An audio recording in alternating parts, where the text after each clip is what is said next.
میرے ساتھ موجود ہیں جناب اطہر علی صاحب.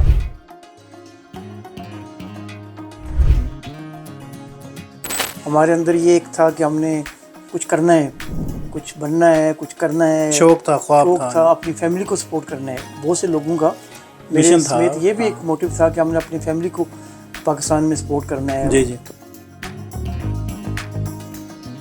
میں نے بڑا عرصہ پالیٹکس میں گزارا ہے. جی جی تو اس کی بنیاد کہاں سے پڑی؟ تو اس میں ظاہر ہے کہ میری جو فیملی بیک گراؤنڈ تھی اس کا کچھ نہ کچھ میں کوسر ہے اس میں. اس کا اثر ہے. اگر میں 83 ایک بڑا ٹرننگ پوائنٹ تھا ٹرننگ پوائنٹ ہماری ہسٹری میں، تارکین وطن کی ہسٹری میں، کیونکہ ہمیں ڈیفائننگ مومنٹ تھا.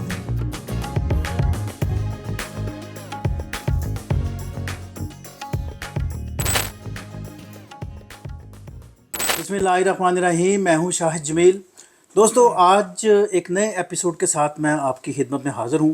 میرے ساتھ موجود ہیں جناب اطہر علی صاحب. اطہر علی صاحب اوسلو کی ایک بڑی مشہور اور معروف شخصیت ہیں. یہاں کی بڑے دھیمے لہجے میں بات کرتے ہیں، گورنمنٹ سرونٹ ہیں. اس کے علاوہ تارکین وطن کے لیے انہوں نے بڑا کچھ کیا. پولیٹیشین بھی ہیں، لکھتے بھی ہیں، نقاد بھی ہیں.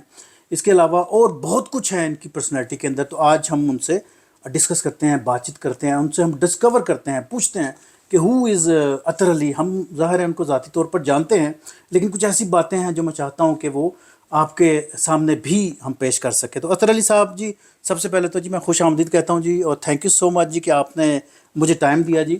اچھا جی اطہر علی صاحب، سب سے پہلے تو آپ کا میں شکریہ ادا کرتا ہوں. اور سیکنڈلی یہ ہے کہ مجھے ذرا بتائیے گا کہ آپ جب ناروے موو ہوئے اور اس کے بعد جو آپ کی جو ابتدائی جو زندگی یہاں پہ گزری، اس کا تھوڑا سا حوال ہمیں بتائیے گا کہ وہ کون سا ٹائم فریم تھا اور کیا کیا آپ کو یہاں پر وہ اسٹرگل کرنی پڑی. سب سے پہلے تو بہت شکریہ شاہد صاحب آپ کا کہ آپ آئے انٹرویو کرنے کے لیے. میں ناروے آیا تھا جو 70s کا جو سیکنڈ ہاف تھا، جی جی اس میں ناروے آیا تھا. اچھا اچھا اچھا. اور اس وقت جو پہلے پاکستانی ناروے آئے تو وہ تو 60s کے اینڈ میں آئے تھے اچھا اور اچھا 70s کے شروع میں. جی جی تو جب میں آیا تو اس وقت بھی جو پاکستانی تھے وہ ابھی یہاں نئے نئے تھے اور زیادہ تر لوگ کام کرنے کے لیے آئے تھے. تو لوگ ابھی اپنے آپ کو اسٹیبلش کر رہے تھے یہاں. جی جی اس دور میں آیا. تو اگر میں اب سے آج کل کے وقت سے موازنہ کروں تو اس وقت ہمارے حالات جو بڑے خراب تھے، جاب کے یکسر حوالے مختلف سے، تھے. ہاں جی ہاں رہائش جی کے حوالے جی سے. جی جی جی. تو ہمارے لوگوں کو بہت زیادہ چیلنجز تھے وہاں اس وقت. مجھے یاد ہے لوگوں کو ریشن کا بہت مسئلہ تھا. ہم لوگ بہت ایسے علاقوں میں رہتے تھے شہر کے جو توئین گراؤنڈ لینڈ ہے، جہاں بڑی خراب حالت میں، خستہ حالت میں ریشن تھی. اور جاب کے جو حالات تھے لوگوں کے وہ بھی بڑے مختلف تھے، بڑے مشکل تھے. تو چیلنجز تھے، بالکل تھے.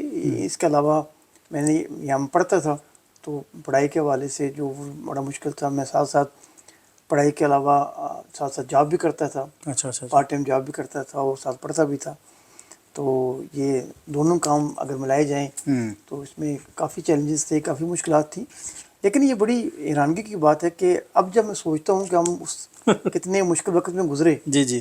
تو اب وہ زیادہ مشکل لگتا ہے. لیکن اس وقت جب میں اس ٹائم بندہ میں سے فلو میں گزر ہوتا رہا ہے نا، تھا فلو میں ہوتا ہے تو بندہ. مجھے کبھی احساس نہیں ہوا تھا کہ ہم اتنی خستہ حالت رہائش میں رہتے ہیں. میں صبح اٹھتا ہوں، پہلے میں جاب کرتا ہوں، پھر میں پڑھتا ہوں، پڑھائی کرتا ہوں. یہ سارا دن کام کرتا ہوں. میں نے ایسے کام بھی کیے ہیں کہ بعض میں پوری پوری رات کام کرتا رہتا، دن کو پڑھتا تھا. لیکن اس وقت اتنا چیلنج نہیں لگا. لیکن اب جب میں اس ٹائم کو دیکھتا ہوں تو میں سوچتا ہوں کہ بڑا مشکل ٹائم بڑا ہوگا. مشکل ٹائم تھا.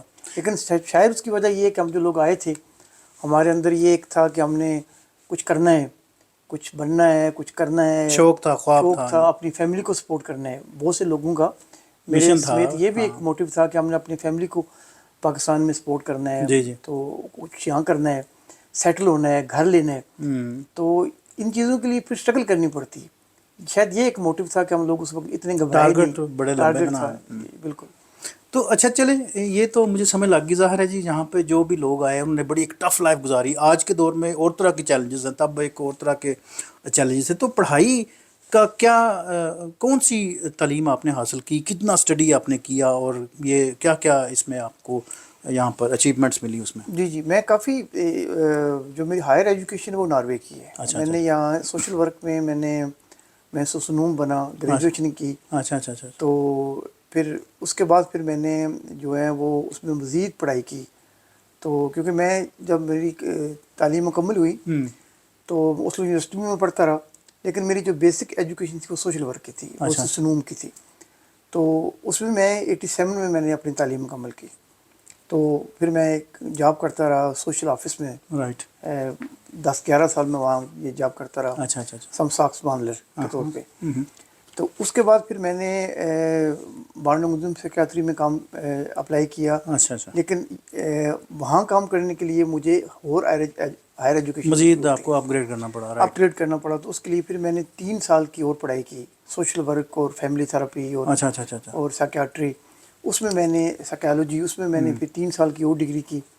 تو پھر مجھے مطلب آپ نے بڑا لمبا چوڑا پڑھا ہے پھر تو. میں مجھے کام کرنے کا موقع ملا. اچھا اچھا. تو یہ تو میری تعلیمی آپ کہہ لیں مختصر سی بیک گراؤنڈ ہے. میں یعنی ناروے آنے کے بعد کوئی 10-11 سال پڑھتا ہی مختلف اسکولوں میں، کبھی ویدرگونے میں، کبھی یونیورسٹی میں، کبھی شارٹ کورسز میں پڑھتا رہا. مطلب آپ نے اچھا خاصا اس میں سرو کیا.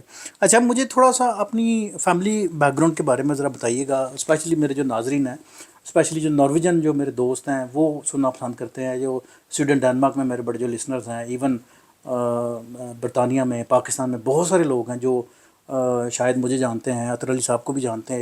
ایک سرٹن ٹائم فریم میں ان کو بڑی ہم ریگارڈ ان کا کرتے ہیں. لیکن تھوڑا سا آپ اپنی بیک گراؤنڈ کے بارے میں بتائیے گا، کون سی ڈسٹرکٹ سے، کون سے شہر سے، کچھ اپنی فیملی کے بارے میں تھوڑا سا ہمیں بتائیے گا. جی میرا تعلق بھی ایک گاؤں سے ہے.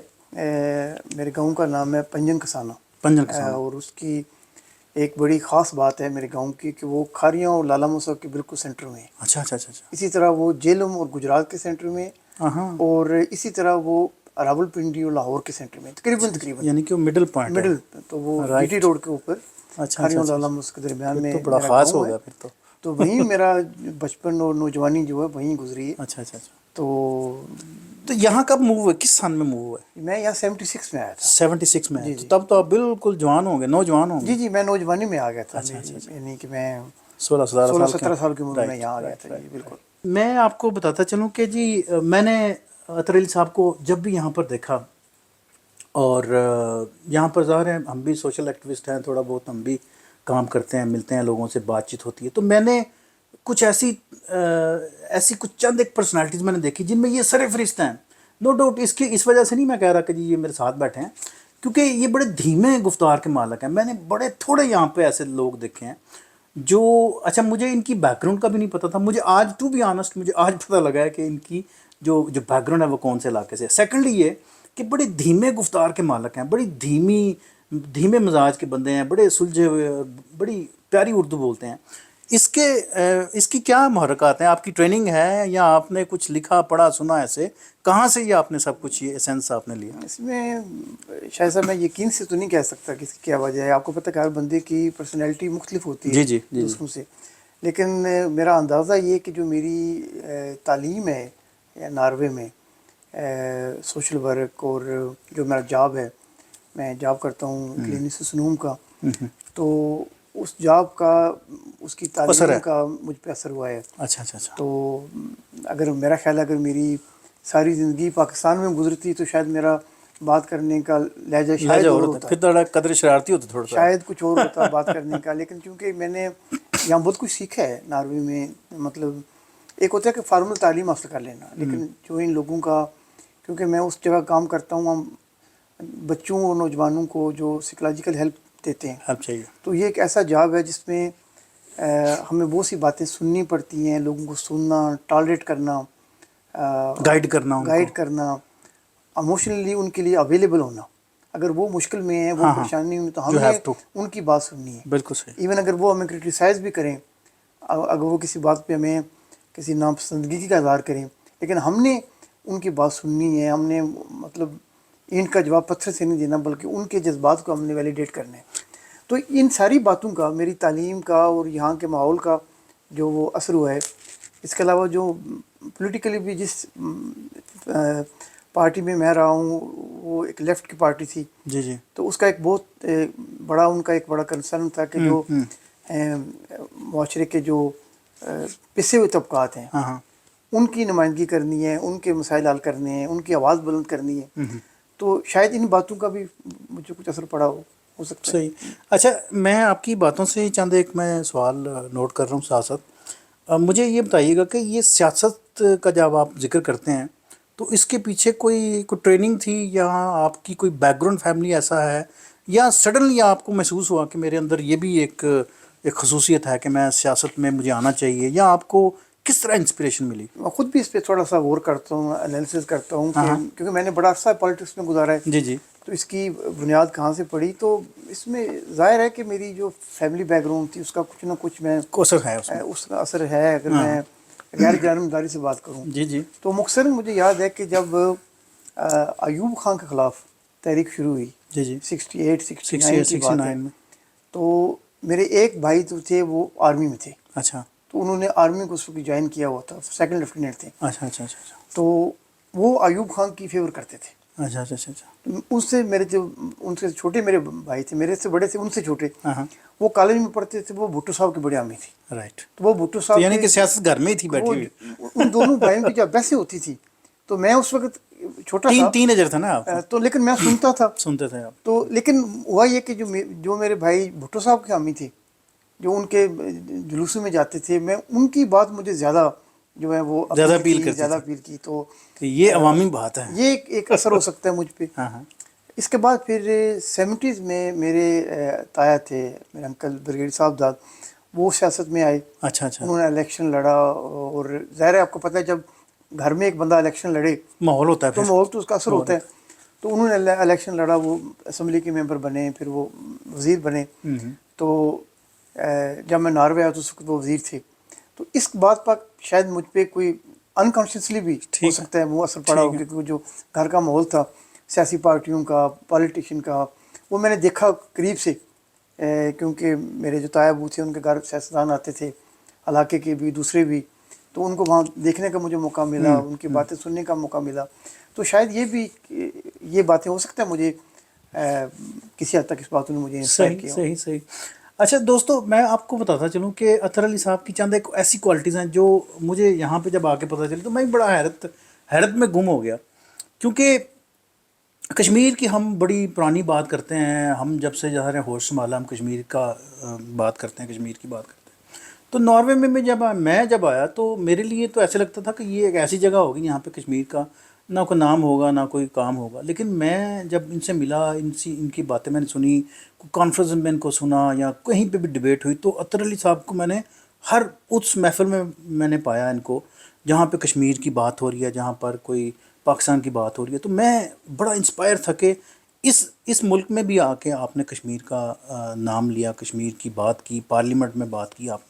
اس کے بارے میں تھوڑا سا بتائیے ہمارے ناظرین کو. یہ ایک میجیکلی یہ ہوا آپ سے, یا آپ کی کوئی اس میں پیچھے سوچ تھی کہ آپ نے پارلیمنٹ میں جا کے کشمیر کی بات کرنی ہے, یا ہمیشہ آپ یہ بات کرتے ہیں؟ اس کی کیا محرکات ہیں؟ آپ نہ تو کشمیری ہیں نہ ہی آپ کا کوئی بیک گراؤنڈ ہے جو مجھے نظر آتا ہے, تو اس کی کیا محرکات کیا تھے اس کے پیچھے؟ اس کی سوال کا جواب دینے سے پہلے میں تھوڑا سا بیک گراؤنڈ میں جاؤں گا. جی. جب میں نے یہاں پالیٹکس شروع کی, یہ بات ہے 83 کی. اچھا. 83 ایک بڑا ٹرننگ پوائنٹ تھا ہماری ہسٹری میں, تارکین وطن کی ہسٹری میں, کیونکہ ہمیں ڈیفائننگ مومنٹ تھا کہ جو ووٹ کا حق ملا تھا کہ جو لوگ 3 سال سے یہاں رہ رہے ہیں ان کو بلدیاتی الیکشن میں ووٹ کا حق مل گیا. تو اس سے پہلے جو میری وابستگی تھی وہ اربائزر پارٹی کی ایک نوجوانوں کی تنظیم AOF, اس میں تھا. اچھا. تو اس کو میں نے جب جوائن کیا تو اس میں کچھ عرصہ ایکٹیو بھی رہا. لیکن میں نے دیکھا کہ فلسطینیوں کے مسئلے میں وہ اتنے کلیئر نہیں ہیں. تو وہ بیلنس کرتے ہیں تھوڑا سا اسرائیل اور فلسطینیوں کے, اتنے شاید جو میں سمجھتا کھل کے ان کی حمایت نہیں کرتے. تو اس زمانے میں مجھے جو ہے نا وہ جو لیفٹ کے لوگ تھے, عربے کے لوگ اور ایس وے کے لوگ, جن کا موقف زیادہ کلیئر تھا فلسطینیوں کے متعلق, ان کی محفل میں نے جانا شروع کیا. اور وہاں پھر مجھے 83 کے الیکشن میں مجھے عربی نے پوچھا کہ کیا آپ ہماری طرف سے الیکشن لڑیں گے, تو میں نے ان کے ہاں کر دی. واہ. تو اسی کے ساتھ یعنی کہ میرا جو فلسطینیوں سے میرا تھا یعنی عربے جوائن کرنے کا, وہ وہاں ان کے پلیٹ فارم سے لڑنے کا وہ وہاں تھا کہ جو تیسری دنیا میں جو لوگ لڑ رہے ہیں اپنی آزادی کے لیے, ان کے لیے میرے دل میں تھا کہ ان کی آواز اٹھانی چاہیے، ان کی میرے دل میں ان کے لیے، خاص طور پر فلسطینیوں کے لیے اور پھر کشمیریوں کے لیے، جی جی اور بھی جو لوگ تیسری دنیا میں جو آپ کہیں نہ کہیں اپنی عزت کے لیے، اپنی آزادی کے لیے لڑ رہے ہیں، تو ایک ان کے لیے میرے اندر ایک تھا کہ ان کی آواز بلند کرنی چاہیے، ان سے ہمدردی کرنی چاہیے۔ جی جی تو ہوا یہ پھر یہ کہ جب 83 کے الیکشن میں جی جی جو میری پارٹی تھی ایئروے، اس سے پہلی دفعہ نمائندگی ملی اسٹوٹنگ میں، اچھا پارلیمنٹ میں، تو ہمارا ایک نمائندہ، ہمیں ایک سیٹ ملی، تو میں اس کا وارا تھا۔ اچھا آپ کو اچھا پتہ ہے کہ ہم ایک مسلم رکن جی جی ہوتا ہے، ایک اس کا وارا ہوتا ہے، سبسٹیٹیوٹ ہوگا سبسٹیٹیوٹ، جو وہ بھی الیکٹڈ ہوتا ہے۔ جی جی تو پھر ہوا کہ اتفاقاً 23 مارچ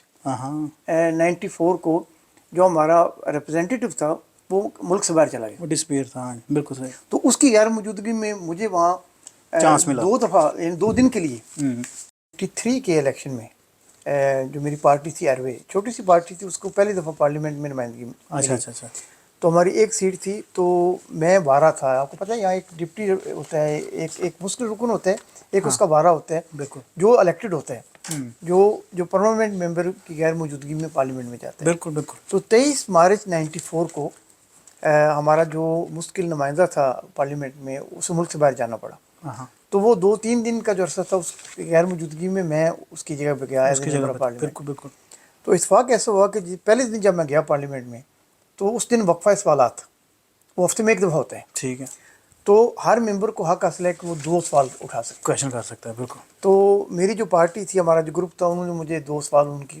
تجویز کیے کہ یہ سوال جو ہے وہ یہ پوچھے جا پارلیمنٹ سکتے میں ہیں، تم نے گورنمنٹ سے اٹھانے ہیں۔ ٹھیک ہے، تو میں نے انہیں کہا کہ کیونکہ میں پہلی دفعہ آیا ہوں، تو ایک سوال جو ہے وہ میں اپنی میری مرضی مرضی کا میری ہوگا، مرضی کا ہوگا، واہ جو میں مسئلہ انہوں نے کہا بتاؤ، تو میں نے پھر کہا کہ میں کشمیر کا کی بات اٹھاؤں گا۔ کروں گا، تو یہ آپ کو شاید سن کے حیرانگی ہو کہ ہماری پارٹی، اگرچہ وہ لیفٹ کی پارٹی تھی، اس کی بڑی تیسری دنیا کے لوگوں کے ساتھ اس کی بڑی ہمدردیاں اور ان کی بڑی تھی کہ ان کی آواز کو بلند کیا جائے، لیکن پھر بھی میری پارٹی کے کچھ لوگوں کو یہ نہیں پتہ تھا کشمیر ایشو کیا ہے، کیا انہیں اس بات کی مکمل طور پہ آگاہی نہیں تھی، وہ اویئرنیس نہیں تھی، سمجھ رہے تھے کہ شاید یہ ایک بارڈر ڈسپیوٹ ہے انڈیا اور پاکستان کا، ہاں ہاں تو یہ مجھے بتانا پڑا کہ اصل میں یہ کیا ایشو کہ ہے۔ ہے، تو پھر میں نے وہ سوال، ایک سوال میں نے مجھے پارٹی نے دیا اور ایک سوال میں نے کشمیر کا کر دیا۔ یہ آپ اسے اتفاق کہہ لیں یا جو بھی کہہ لیں، لیکن یہ میں تو نے کہا، مائل سٹون تھا نا ایک ایسے تو میں نے کہا یہ مجھے موقع ملا ہے تو میں اٹھاؤں، تو اس کا یہ میں اس پہ اویئر نہیں تھا کہ جب میں گیا وہاں پارلیمنٹ میں، جب میں وہاں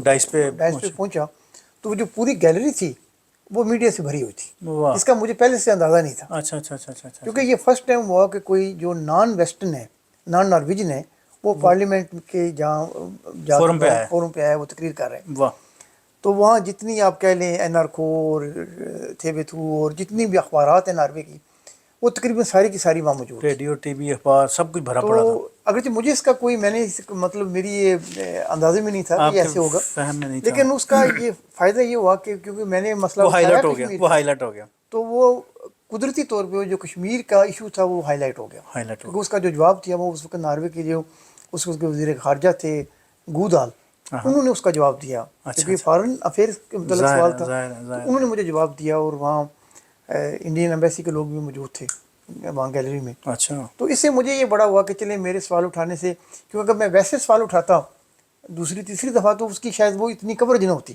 کیونکہ میری کوریج اس حوالے سے تھی کہ پہلی دفعہ کوئی غیر ملکی بیک گراؤنڈ کا بندہ فورم وہاں پہ آ گیا کے ہے، بات کر رہا ہے، تو اس سے میں سمجھتا ہوں کہ کشمیر ایشو کو ہائی لائٹ کرنے میں کچھ مدد ملی۔